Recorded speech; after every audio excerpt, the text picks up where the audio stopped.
Hello, internet world. My name is Artie Astor, and I am about to do another episode of B Sharp and C, and I'm really excited about this episode. Lindsey Buckingham, I don't know anything about his personal life. I don't know anything about his history. I know he grew up in California, and it's strange to me because his music, his style of music, almost sounds like something that someone would write if they grew up in the British Isles. Lindsey Buckingham to me is a musician that I can look at and I can easily say that the music just resides in him, and he draws it out and he puts it out there, and it's raw and it's dangerous. Part of me really likes that about him because he puts it out there to a degree where he's making himself be extremely vulnerable. And I think that type of songwriter, that type of musician is why we as the listener prefer to listen to music created by, ready? This is going to catch you by surprise. Music created by other humans. We want to identify with someone. We want to be able to listen to a song and say, I feel like he did. That's one of the reasons why I think people are going to shy away from listening to AI music that has lyrics, because we begin to identify with something, and then when we find out that it was made by an algorithm that just compiled bits and pieces of ideas together and put them together mindlessly, when we find out that a song that we like was created that way, we actually shy away from it. It's not connected to anyone. We can't attach ourselves to it. We can't allow our emotions to be connected to another emotional being because an algorithm created the song. Watch this performance. I'm going to put on 2 songs by Lindsey Buckingham. I'm going to try to not interrupt it that much. I want to get through the video, but then I want to also explain why this type of music needs to really be back at center stage in the music world. We have to knock it off with the cookie cutter music. Hip hop has to cut the crap. Go back to the 90s when hip hop actually was meaningful. Hip hop is bad. Country all of a sudden is becoming cookie cutter. And what is this fusion with hip hop and country, by the way? Like that, the fusion between hip hop and country is so big now that country artists are now like overusing pitch control and auto tune to the point where even it could be a downright 100% down tootin' country song, and it sounds like hip hop because of the overuse of auto tune. And I, I, I'm not 100% sure that that's going to stay. And if in 5 years that genre of music fell by the wayside, I think there'll be a lot of music fans who would say,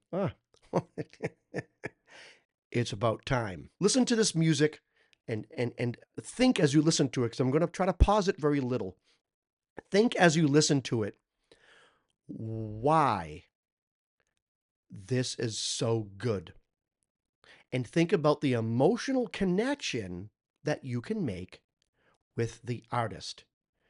We need to put this type of music back front and center and knock off the AI crap, knock off all the cookie cutter songwriting. Let's get back to a song being unique and being a product of someone's soul, not a product of a record label, but a product of a person. Anyways, that is what this episode of B Sharp and C is about.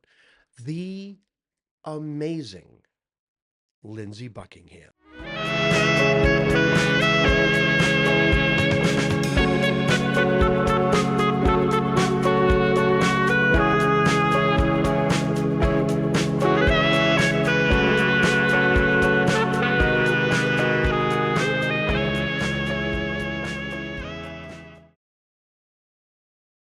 We have 2 songs we're going to go through. I don't know, depending upon the length of the video, I don't know if we'll get through both of the songs completely, but we have the song Big Love, and then we have the song Go Insane.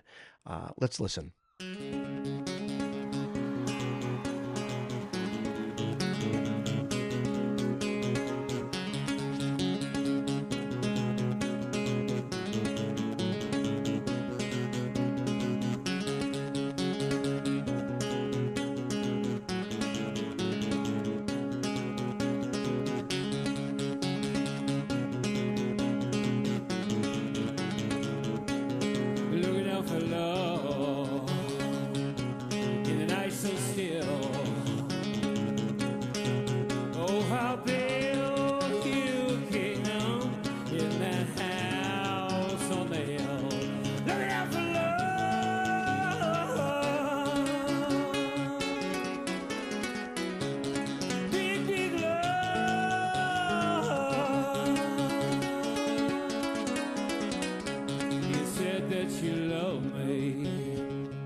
What did we just witness?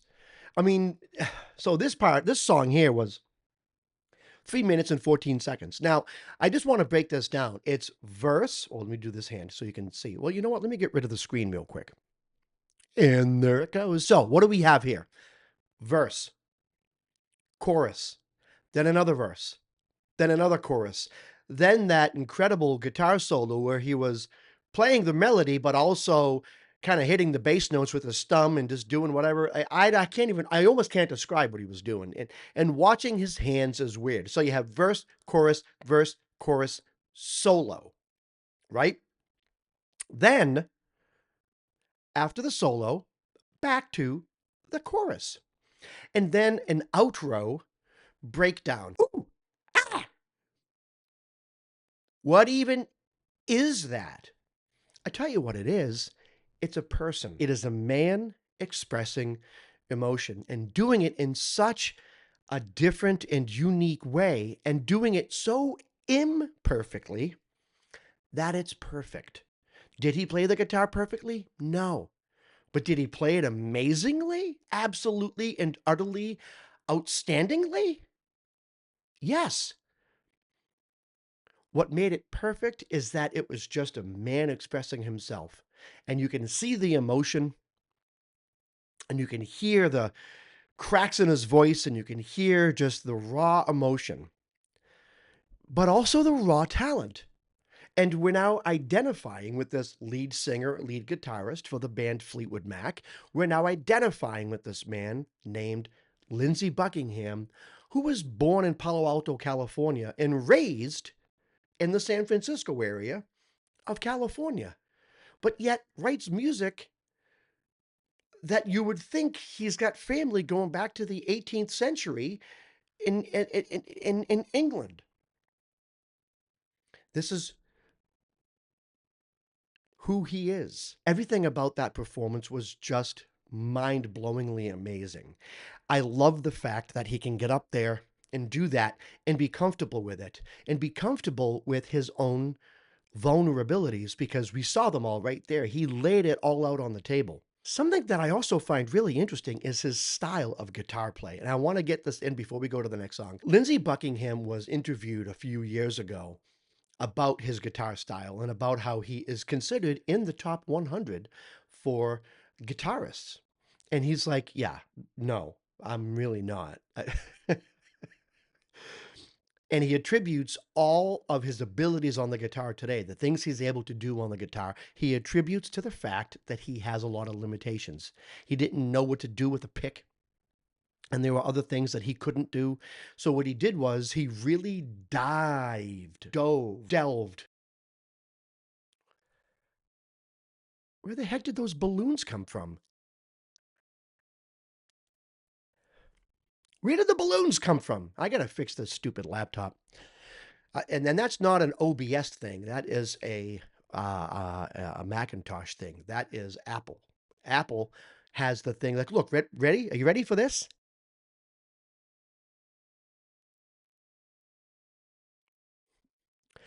Yeah, I gotta deactivate those on my MacBook. But anyways, Lindsey Buckingham just comes out and admits he has limitations, but he ended up diving into the way he was playing and just became a master at what he does. And I never really fully believed in the Rolling Stone or Guitar Magazine top 100 guitarists of all time. I think that that list is made because it brings them money. Rolling Stone does the list of top 100 guitarists because it actually causes conversation throughout the world of music. And people disagree. Most people disagree with that list. And Rolling Stone knows that. Therefore, they put out the list knowing full well it's a complete and total list of hogwash. And they get a lot of people, putting in their opinions in it. And it's good for Rolling Stone. But let's get back to Lindsey Buckingham. The guy is a legend for a reason. He has this very unique style of play, and even when he's playing songs where he's not singing and he's the lead guitarist, he plays kind of the same way, playing the melodies with his finger. He doesn't use a pick. It itself has become the defining characteristic of what he does and what he is. But anyways, let's get on to the next song. This next song is called Go Insane. Let's bring back our little screen and let's listen to the song Go Insane. And another aspect that I think is so cool is that he recites some poetry before he does this song. And this version of the song is nothing like the studio album or the studio version of the song. Let's listen. Oop, is it not working?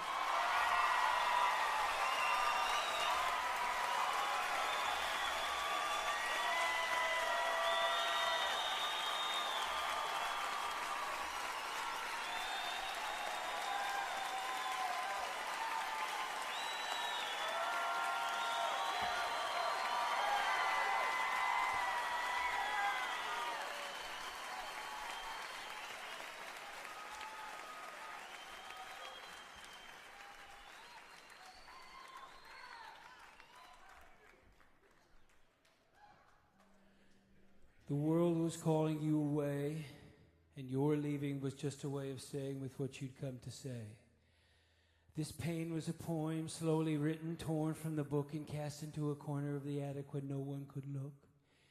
This rage for all to see caught fire and burned all around me till there was nothing left to burn. Now I stand alone in these attic bones and reread that poem all yellowed with age.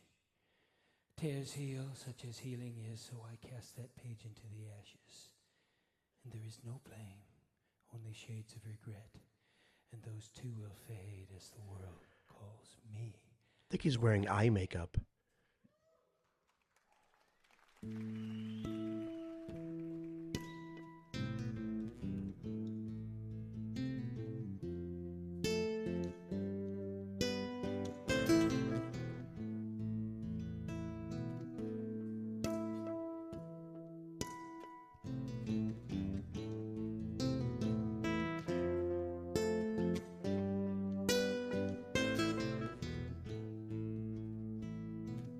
Two kinds of people in this world,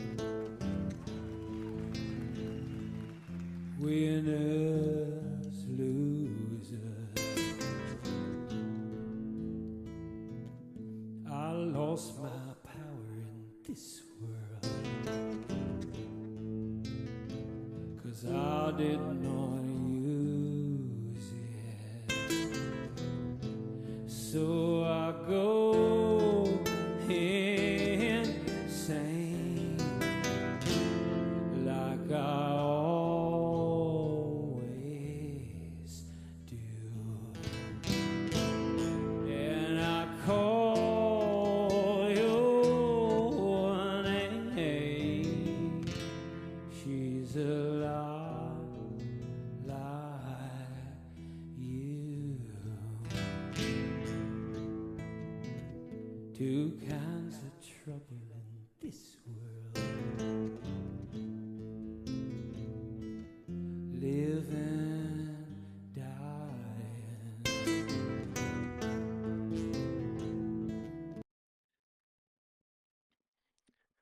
Two kinds of trouble in this world: living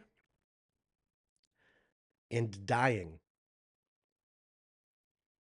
Where do the balloons come when I do the two?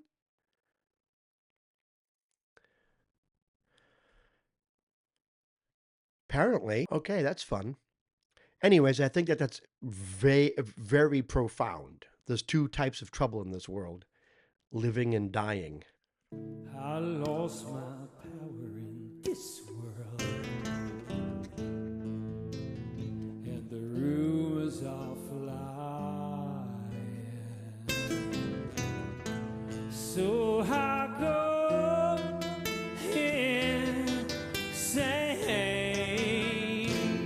like I always do, and I call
perfectly amazing, filled with emotion, just wrought with emotion. And what's funny is the structure wasn't that different.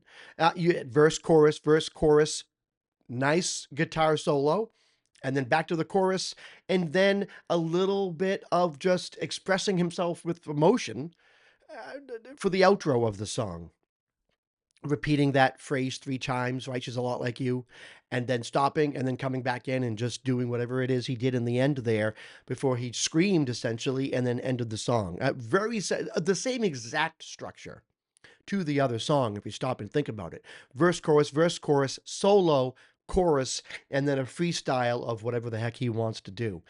Um, but the songs were different, you see? The songs were not the same. Now, that's not cookie cutter. It's just how the songs are structured. A lot of songs have verse, chorus, right? And then solo, you know. In fact, the other songs, you know what? I think I'm wrong. The other song structure was a little bit different because I believe it was verse, chorus. Then it was, I think there was a bridge. Let me bring it back up. Whoop, whoop. Let me go to about, the song was 3 minutes. I think the 2-minute mark is good.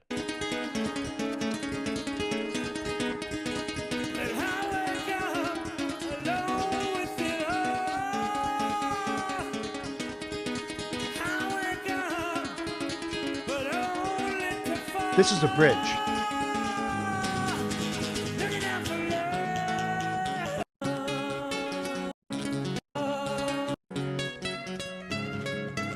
Okay, so what you have is for this song, the structure is different. You see, I was wrong. It's verse, chorus, guitar solo, bridge, chorus. Trying not to hit the microphone. Verse, chorus, guitar solo, bridge, chorus, and then that outro breakdown. So the structures were similar, but they weren't the same, right? But even if they were the same, it's not cookie cutter. This is how songs are structured. And I miss that about songwriting. I miss the raw, putting it all out there songwriting, where with a song itself is 100% from the minds of a person, of a songwriter. And then, of course, if you have an engineer and a producer, and then someone later on says, let's add bongos to the last chorus, you know, those things, the finishing touches, you know, how the song is actually pieced together, you know, and mixed and mastered and finished. I mean, that's all part of the art. It is actually a collaborative art. But I still consider it in art. And I know there are a lot of musicians who are out there who say it's not an art.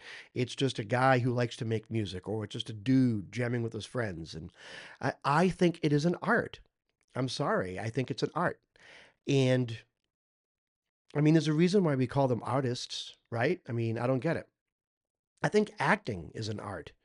I think being able to read a script, identify with the character, and then interpret it in a way that causes the audience to feel what the character is feeling, and to interpret it and to bring it to life in a way that you're sitting there watching the movie getting chills, right?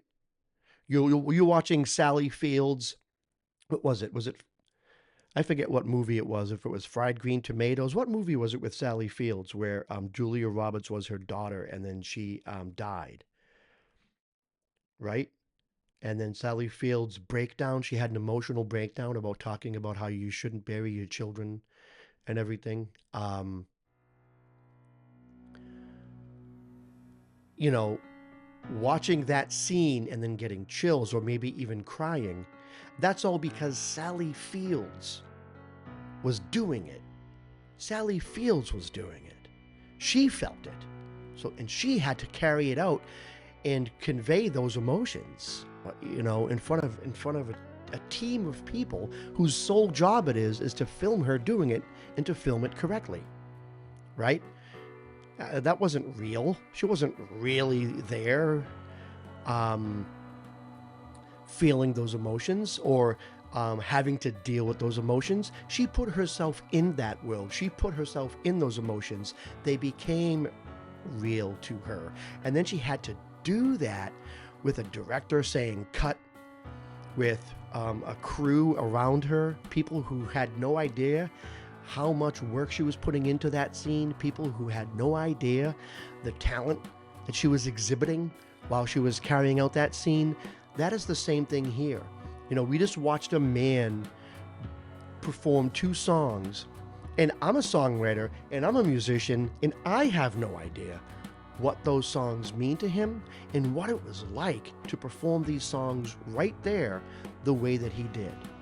You know, and I really do believe he was feeling a lot of emotion because you can hear it in his voice. There were moments that he came in and he wasn't even in tune. He was off key. You know, that happens when you allow the emotion to run high. And then you have to keep the emotion in check because you have a technical job to do as well, which is sing the song in tune. But he tends to go more towards the emotional side and is okay with being imperfect mechanically, and that's beautiful. That's the type of musician that I like too. I like the polished, never makes a mistake, never misses a string, never sings out of tune musician. I like that, you know. And those musicians also play with a lot of emotion. But there's a lot of musicians out there that are technical minded and mechanical minded, and that is also a thing. It's a craft, right? So I don't know. Tell me what you think. Tell me what you think about these 2 performances here, or this performance with these 2 songs. Go into the comments. Let me know what you think. I also want to let everybody know that I plan on continuing to do this show. I think B Sharp and C has become a show that is, I don't know, fun for me to do, somewhat informative for people, but I also don't go out of my way to do a lot of research. I have done some of my episodes in the past were almost like biographies about the musician. You know, I did an episode years ago about Louis Armstrong, and I had to learn a lot about him, you know, in order to do the episode. I had to learn where he was born, what type of childhood he had, where he grew up, and why he moved out of Louisiana, and why he went to Chicago, and why he possibly never knew how old he really was, because I think he went through his whole life lying about his age, because I really firmly believe that he played at the bars in Chicago illegally. That is my guess. So I could be wrong, you know, but I believe he lied about his age. And I think that's an interesting fact, right? So, but, and you know, I'm going to Louisiana in a couple of weeks, and I'm going to be staying right at the Mississippi River, looking over the river. And I know that decades ago, a century or more ago, Louis Armstrong and other jazz musicians had made a living, or tried to make a living, by playing on boats, steamboats going down the Mississippi River. So that's going to be fun, and there's a jazz museum there, so I'm really looking forward to it. But anyways, going back to the show, I plan on continuing to make these episodes, so if you have any suggestions for future episodes, put it in the comments. Let me know. If you think that I should do an episode about a bad performance, or if you think that someone is underrated and I should do an episode about their great performance, put it in the comments and I'll listen to it and do my best to cover the material. Anyways, thank you so much for watching. This is Artie Astor from B Sharp and C. Until next time, keep it good.